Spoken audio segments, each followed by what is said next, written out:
16. Ah. Oh my. Fireworks exploded in my mind. I never expected this man, younger and seemingly shyer than me, to say something so brazen. Well, it was actually quite smooth. His voice was soft, but I heard every word. I don't know if it was the charged atmosphere or my own stubbornness. I suddenly reached out, grabbed the collar of Gavin's sweater, and pulled him down. I arched a brow, extended a slender finger, and traced it lightly along his jaw in a blatantly flirtatious gesture. Oh, what kind of impulse! The moment I finished, the skin of Gavin's neck above his sweater collar turned red. His lips parted slightly. Immediately, Gavin seemed so affected he nearly lost his balance. His young, lean frame, hinting at toned abs beneath the thin sweater, swayed toward me. Whether it was the lure of his looks or sheer audacity, I didn't move. I stood my ground, arms open. I hadn't realized I could be so shameless. Just because someone was handsome and young didn't mean I should pounce. I wrapped my arms around Gavin's enticing frame. As my arms encircled his neck, my lips brushed lightly against his. I closed my eyes slightly, planning to play it off as an accident and maybe steal a little more. Before I could properly savor the moment, the door to the private room was shoved open. Ivy Moore, what is this? I released Gavin in confusion, turning to see Seth Anderson staring at me, livid. His face was thunderous. He looked like a husband who'd just caught his wife cheating, furious, betrayed. His eyes held a deep, accusatory rage. Outrageous. When I glanced back at Gavin, although he'd schooled his expression, I still caught the fleeting spark of delight, excitement, and a subtle hint of challenge in his eyes as he looked past me at Seth. 17. His beautiful, teasing eyes sparkled. Oh my God. How could someone look so provocatively alluring? I was stunned for a moment. Dazzled by his looks, I spoke without thinking. Mr. Anderson, I was kissing my date. Are the long hours getting to you? Is your eyesight failing in your maturity? The words were barely out. Seth's face turned to stone. A vein throbbed at his temple. Almost instinctively, honed by 7 years of acting, I felt the urge to apologize. He was still my boss, my paycheck. But when Seth looked up, his furious eyes seemed mixed with something else: incomprehension, confusion, and profound hurt. The usual cold detachment of the past 7 years was completely absent. 18. I slept terribly. I was haunted by nightmares all night. On one side was the adorable puppy with his soulful eyes and sweet voice, asking for kisses and hugs, promising to travel the world with me, saying he was rich enough that I'd want for nothing if I married him, that I could do as I pleased, and he'd support me in everything. On the other side was Seth Anderson, his eyes dark with rage, coldly demanding, "Ivy Moore, do you not want your job anymore?" I arrived at the office at 9:01 a.m. when Brad found me. As a diligent employee, this was my first tardiness in 7 years. I looked utterly drained. Brad looked at me with an inscrutable expression. He seemed on the verge of saying something, hesitated, and ultimately remained silent. His face held a mix of sighing and something more nuanced, complicated, and impossible for me to decipher. He simply said, "Ivy, Mr. Anderson wants to see you in his office." All right. I wore a professional smile, but internally, I was panicking. Thinking about last night, I felt doomed.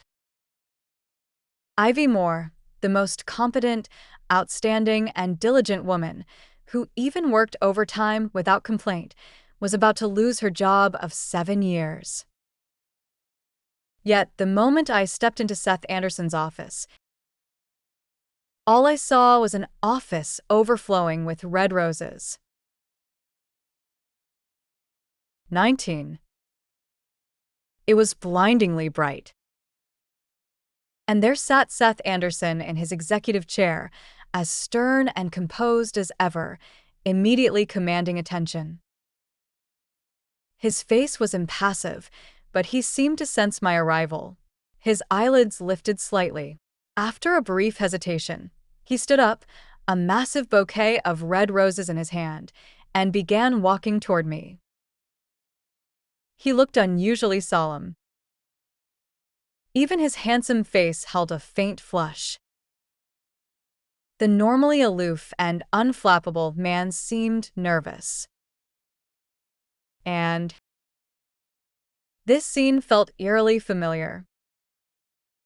It suddenly hit me, wasn't this a mirror of the surprise my date had orchestrated last night?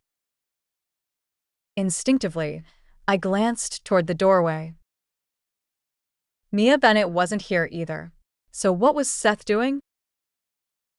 Startled, I moved to greet him. Then a thought flashed through my mind. I immediately smiled and said, "Mr. Anderson, are these for me? You really didn't have to go to such trouble. I appreciate anything from you."